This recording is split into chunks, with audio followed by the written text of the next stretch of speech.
gente, tudo bem? Vamos lá, né, dar continuidade à nossa disciplina Clínica Médica Cirúrgica. Para quem não me conhece, meu nome é Kellen Cristina, sou enfermeira e estou ministrando essa disciplina para vocês.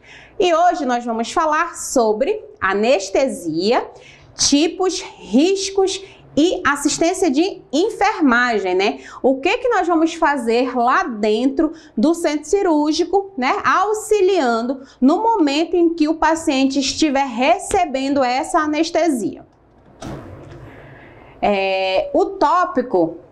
Nós vamos falar sobre o tópico 1, que fala o seguinte, ó, os conceitos e manejos de enfermagem no período transoperatório, né, que é assistência de enfermagem no transoperatório e intraoperatório. E nesse contexto, nós vamos falar sobre anestesias, tipos de anestesias e as posições aqui, como vocês podem visualizar, que os pacientes vão receber essa anestesia. A anestesia é um estado de relaxamento, né?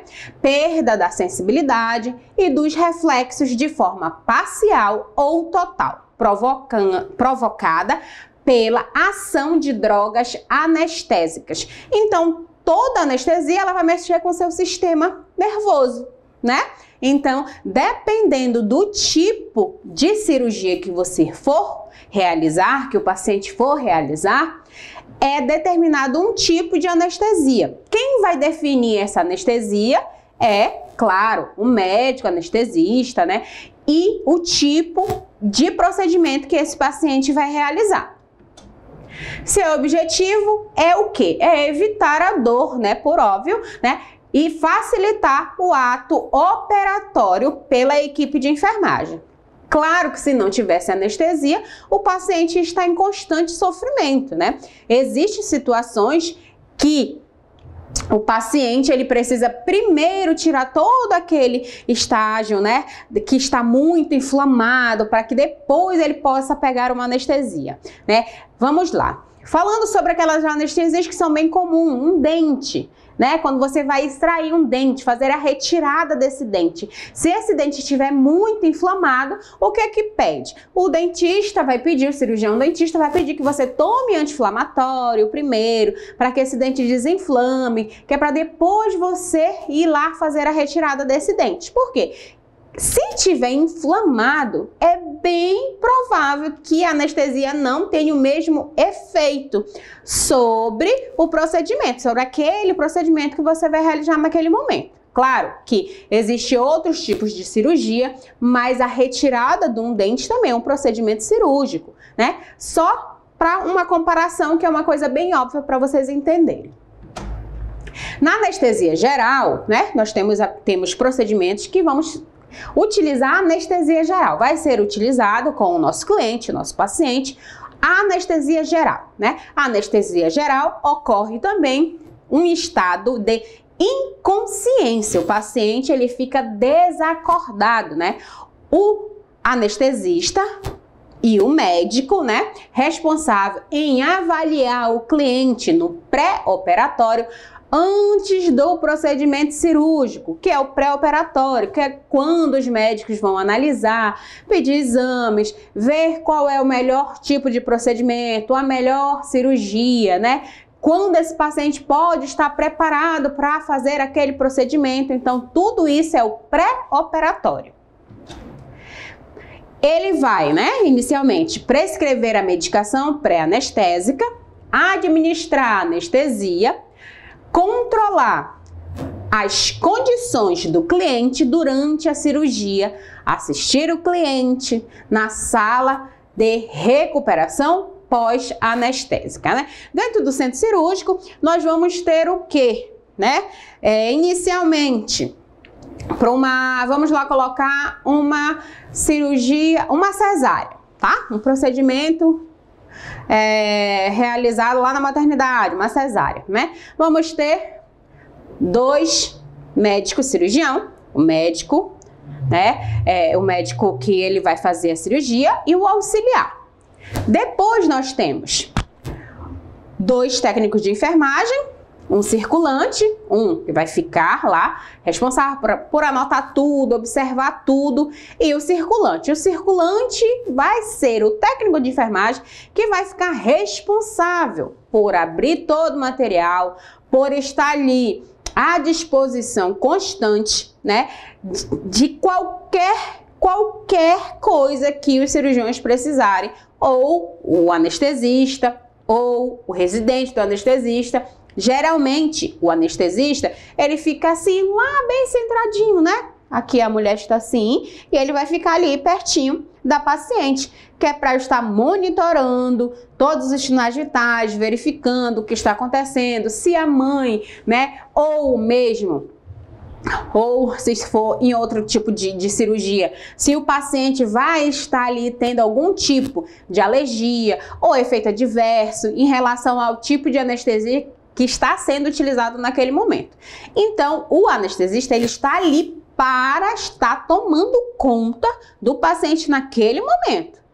Logo depois do procedimento, o anestesista também ainda é responsável por esse paciente, que é o período que? Pós-anestésico, né? Existem anestesias que têm durações diferentes, né? Mas dentro desse processo todo, pré, intra e pós-operatório, o pós-anestesia, né? O médico que é responsável pela anestesia, ele vai ficar responsável lá para saber se está tudo bem, se o paciente está tendo um bom retorno da anestesia, se ele está respondendo, se ele está consciente, está orientado, se tem algum efeito adverso, reação. Ele vai monitorar o paciente ainda durante daquele período que a anestesia ainda está no corpo do paciente. As drogas anestésicas podem produzir anestesia em todo o corpo, anestesia que é anestesia geral, ou em parte do mesmo, que são a anestesia local, que é a raquiana, e a peridural. Aqui, ó, que é dessa forminha aqui que o paciente se coloca. Elas podem ser reversível, da ausência de sensibilidade, relaxamento muscular, perda de reflexo e inconsciência, devido à ação de uma ou mais drogas no sistema nervoso. Existem procedimentos que são feitos com a raquia ou a peridural, que o paciente ele fica o tempo todo acordado. E existe, né, procedimentos que realmente o paciente ele apaga mesmo, mas todo o corpo é um corpo e cada um reage de uma forma diferente, tá? Então nós não temos um parâmetro bem certinho, tá, para dizer o que vai acontecer com o corpo desse cliente ou paciente. A raquianestesia, né, é indicado para cirurgias na região abdominal, né, do abdômen, na região aqui, né, do abdômen, dos membros inferiores, porque o anestésico é depositado no espaço subaracnoide da região lombar, né? Então, quem já fez uma cesárea, né, mãe, já fez uma cesáreazinha, já conhece o procedimento, né? Que nós estamos lá, se coloca lá em cima daquela mesa do centro cirúrgico, e aí você se coloca numa posição que você fique confortável, claro, né? Mas que você tem que ficar assim. Aí o técnico de enfermagem segura na sua mão, de preferência que você encoste o seu queixinho bem aqui, né? Para que fique bem, você se curva um pouquinho aqui, que é para que o anestesista tenha, né, uma boa visão de como ele vai fazer a sua anestesia. O que acontece com a região lombar, né, onde é produzido a sensibilidade aos estímulos dolorosos por bloqueio da condução nervosa. Por isso que é aplicada ali exatamente naquele local, na lombar, né? Na anestesia peridural, o anestésico é depositado no espaço peridural, tá? Já é bem diferente. Ou seja, o anestesista não perfura a dura mater, tá? Não ultrapassa. O anestésico se difunde nesse espaço, tá? Fica-se no tecido nervoso e bloqueia as raízes nervosas. Então tem uma diferença, tem uma imagem para vocês terem uma ideia de como é. Na anestesia local, né, infiltra-se o anestésico nos tecidos próximos ao local da incisão da anestesia. Da incisão cirúrgica. Corrigindo. Utiliza-se anestésicos associados com adrenalina, com o objetivo de aumentar a ação do bloqueio por vasoconstrição. Lembra que eu sempre falo na sala, né, que nós temos que entender o que é uma vasoconstrição. Vasoconstrição é você tentar, né, fazer vasoconstrição. Fechar, ok? E prevenir sua rápida absorção para a corrente circulatória. A anestesia tópica está indicada para o alívio da dor da pele lesada ou ferida ou com úlceras, né? Traumatismos ou mucosa das vias aéreas e do sistema urinário, né? Vamos lá. Existem procedimentos que vocês vão fazer lá dentro da clínica médica, que é a passagem da sonda, né? Sonda de alívio, sonda de demora, que você vai usar o anestésico tópico, que é só para você melar ali, né, a sonda, para você poder introduzir lá na uretra do paciente, que querendo ou não é um incômodozinho, né, para que a cliente não sinta nenhum tipo de desconforto. O ato anestésico requer a atenção do circulante. Lembra que eu falei que vai ter um circulante, que ele vai ficar lá auxiliando, né, para qualquer necessidade, qualquer falta de material. O circulante é o único que vai sair de dentro do centro cirúrgico e vai poder voltar. Tá? Porque dentro do centro cirúrgico não se pode ter circulação de pessoa constantemente, exceto aquelas pessoas que são determinadas para fazer aquele serviço, né?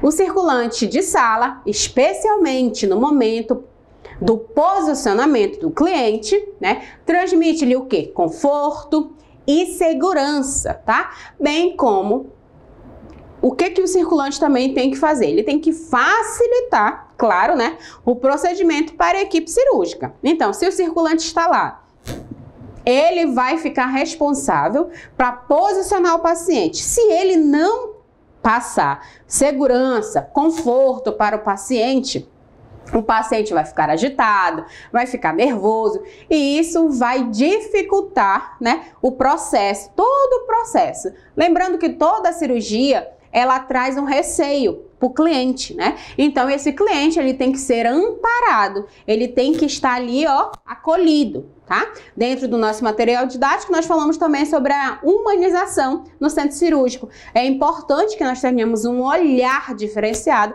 para essas pessoas que estão lá. Muitas das vezes elas não podem entrar com acompanhante, né? E as únicas pessoas com quem elas podem confiar são os profissionais de saúde que estão ali com eles naquele momento.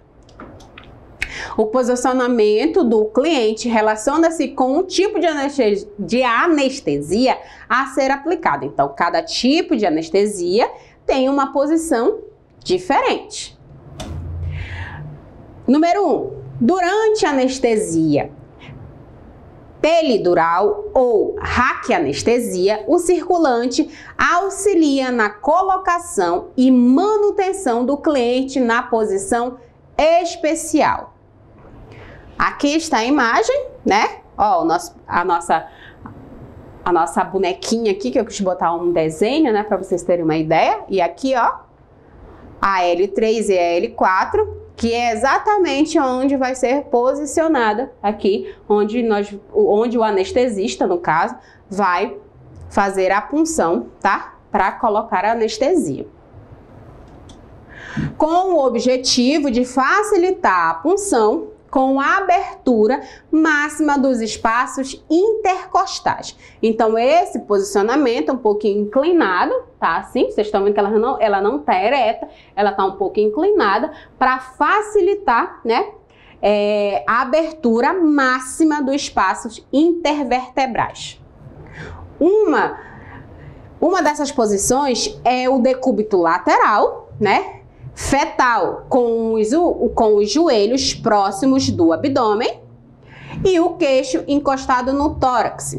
Pode ser assim ou assim, tá? Dependendo de como for solicitado pelo cirurgião ou o anestesista, no caso.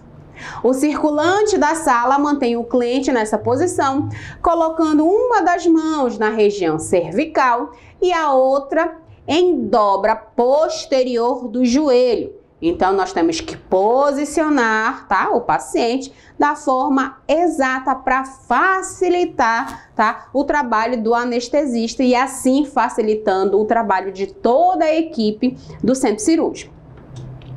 Durante a punção, outra posição, é o cliente, né? E o cliente, ele sempre vai ter um tipo de receio, né? Em relação à posição que ele está, por que ele vai ficar daquele jeito. Então, o técnico circulante que vai estar ali com o paciente, né, ele tem que explicar exatamente o motivo por ele estar assim, por que ele tem que ficar daquele jeito, por conta da humanização, ok? Né?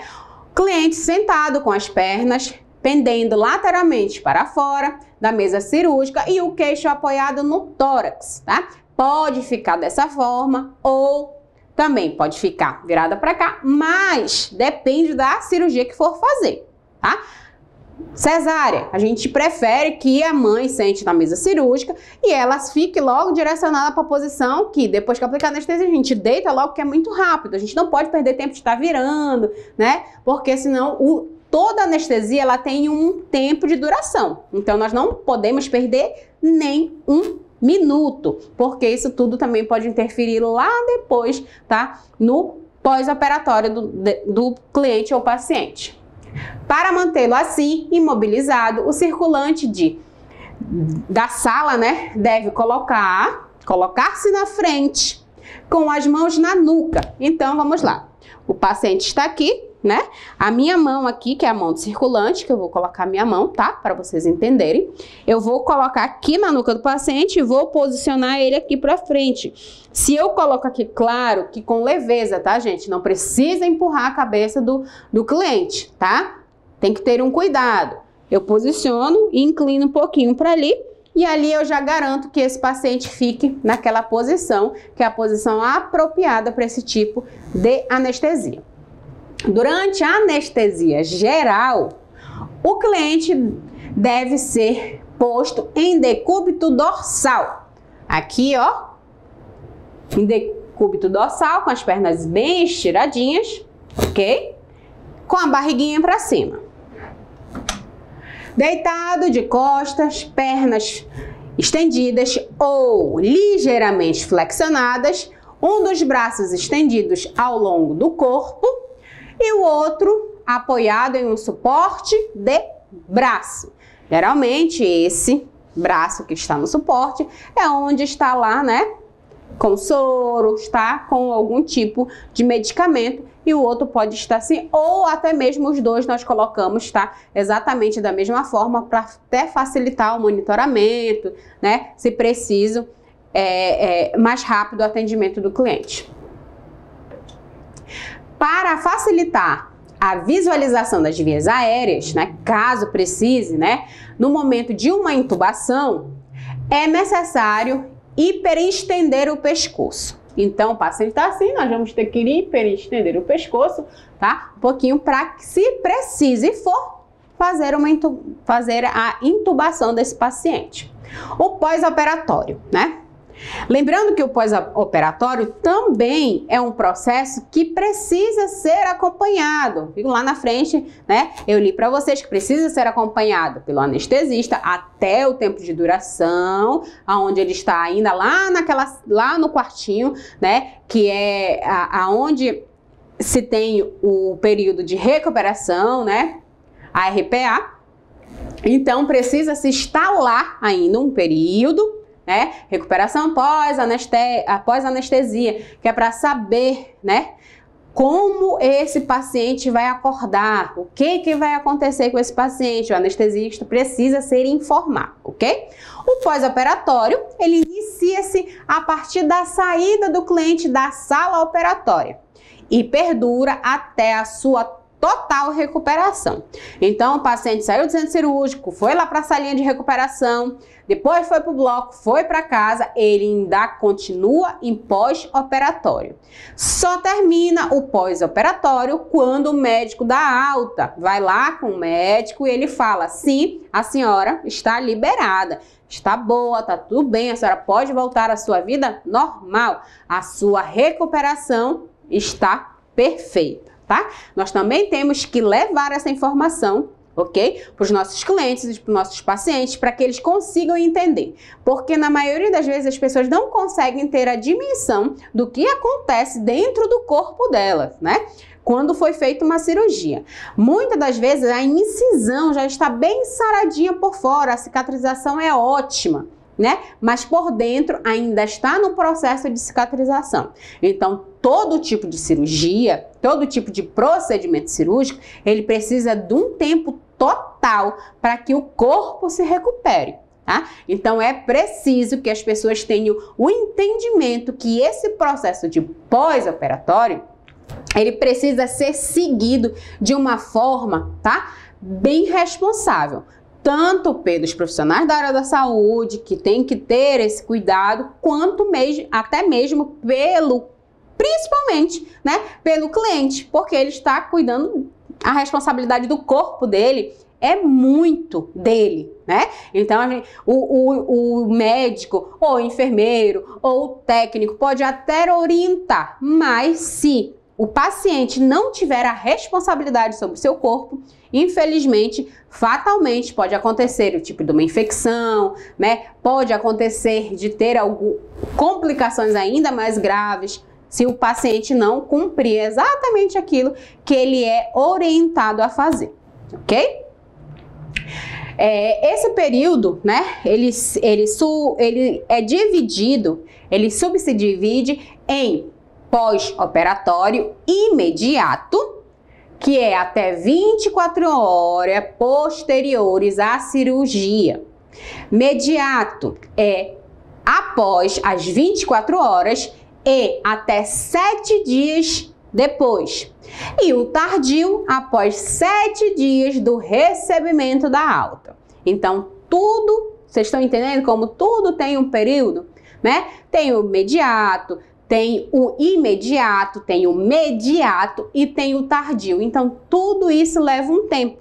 Você imagina que o nosso corpo, ele não se recupera assim, né? Ninguém tem o poder aí dos super-heróis aí, que você vê que tem um poder de regeneração assim, imediato, rápida. Não se tem, né? Existem pessoas que têm um processo de cicatrização muito mais rápidos e existem pessoas que têm um processo de cicatrização bem mais lento, principalmente aquelas pessoas que têm doenças crônicas, tá?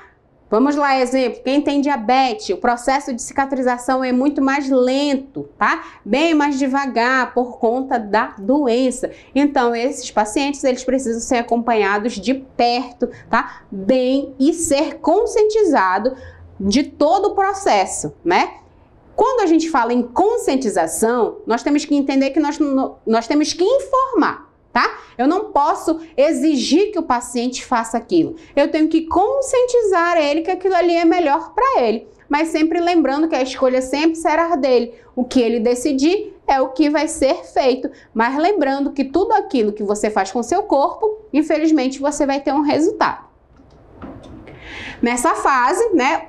Os objetivos do atendimento ao cliente são identificar, prevenir e tratar os problemas comuns aos procedimentos anestésicos e cirúrgicos, tais como dor, né, laringite após a intubação traqueal, náuseas, vômitos, retenção urinária, flebite, pós-venococele, né, e outros, com a finalidade de restabelecer o seu equilíbrio. Quando nós falamos de restabelecer o seu equilíbrio, é restabelecer a sua saúde, né? É entender que o processo saúde e doença não depende só da falta de saúde, da ausência de saúde, né? Existem outros fatores que envolvem. Então, a pessoa, ela pode estar ali, né, o processo de cicatrização dela boa, tudo direitinho, mas ela tem que manter o equilíbrio. Tudo tem que estar ajudando para que ela tenha uma boa recuperação, um bom pós-operatório, para que seja mais rápido, né? Lembrando que o estresse também atrapalha muito, né, no processo pós-operatório, né? A alimentação influencia muito. As pessoas que têm diabetes, durante esse processo de pós-operatório, têm que ter o controle absoluto sobre a sua glicose, sobre a sua glicemia, né? Então tem que entender que a alimentação vai influenciar diretamente nisso. É claro que durante o período pós-operatório, essa pessoa não vai poder fazer atividade física, não vai poder, né, tá se exercitando por conta de que ela realizou um procedimento cirúrgico. Claro que seria inviável se fazer isso, mas ela tem outro lado que ela pode cuidar o quê? Da sua alimentação, que é importantíssimo nesse momento de processo de cicatrização. A RPA é a área destinada à permanência referencial do cliente imediatamente após o término do ato cirúrgico. Lembra que eu falei que depois que termina a cirurgia vai lá para a RPA, que é para acompanhar, né, o processo pós-anestésico, né? O ato cirúrgico e anestésico, onde ficará por um período de em média, 6 horas para prevenção ou tratamento de possíveis complicações. É por isso que, infelizmente, né, muitas famílias não conseguem entender quando um paciente... Isso também é uma falta de informação, né? Precisamos informar isso toda vez que um paciente entrar para o centro cirúrgico, nós precisamos informar, olha, a cirurgia, ela dura de tantas horas, mas depois que acabar a cirurgia, o paciente ainda vai lá para o RPA, que é uma salinha que nós vamos acompanhar e tem uma duração média, tá? Pode até ser mais de 6 horas. Aí os familiares vão ficar tranquilos. Poxa, acabou a cirurgia, mas ainda tem esse período que ela vai precisar ser observada para saber se está tudo bem. Quando você não informa isso para o familiar fica na cabeça que o paciente ainda está lá dentro do centro cirúrgico. E aí, por que tanto tempo no centro cirúrgico? Claro que todo mundo vai achar que aconteceu alguma coisa, teve alguma fatalidade, teve alguma ocorrência, né? Um sinistro ali, aconteceu alguma coisa fora do que era o normal, né? Durante o procedimento cirúrgico. Então é importante, né, saber que precisa sim, né, falar tudo isso para o paciente para que ele fique ciente, né, sobre o que está acontecendo com o parente, né, com o familiar dele. Né? Nesse local, aliviará a dor pós-operatório e será assistido até a volta dos seus reflexos, né? A normalização dos sinais vitais e a recuperação da sua consciência. Então, o paciente ele vai ficar lá até ele estar lúcido, orientado no tempo e no espaço. Ele saber o que está acontecendo, o que aconteceu com ele. Ok? Então, essa salinha se chama RPA, Recuperação Pós-Anestésica. Ok? Considerando tais circunstâncias, né, este setor deve possuir equipamentos, medicamentos e materiais que atendam qualquer situação de emergência, tais como, né, equipamentos básicos, né, precisa estar equipado com maca, grades laterais de segurança, encaixes para suporte, de solução de suporte de fixo ou móvel, 2 saídas de oxigênio, né, precisa estar bem equipada, mais ou menos como um centro cirúrgico, ok? Aqui é um centro cirúrgico, mas eu vou ter para vocês terem noção de que precisa ter um equipamento, né? Os equipamentos certos para estar ali. E aí um ar comprimido, aspirador de vácuo, foco de luz, tomadas elétricas, monitor cardíaco, oxímetro de pulso, né? O esfígue, ventiladores mecânicos, se preciso for, carrinho de material e medicamentos de emergência, que é aqueles carrinhos de parada, né? Os materiais diversos, que são máscaras, os catéteres, as sondas, né? Todos aqueles materiais que são os insumos necessários que fazem parte de toda a sala de RPA, ok? Então, esses materiais, eles precisam estar ali à disposição, tá? Arrumados, organizados, para que numa hora de emergência esteja ali à disposição, facilitando o serviço dos profissionais, ok? Eu espero que vocês tenham gostado, tá? Da nossa aula, e a gente se vê na nossa próxima videoaula. Beijo, tchau!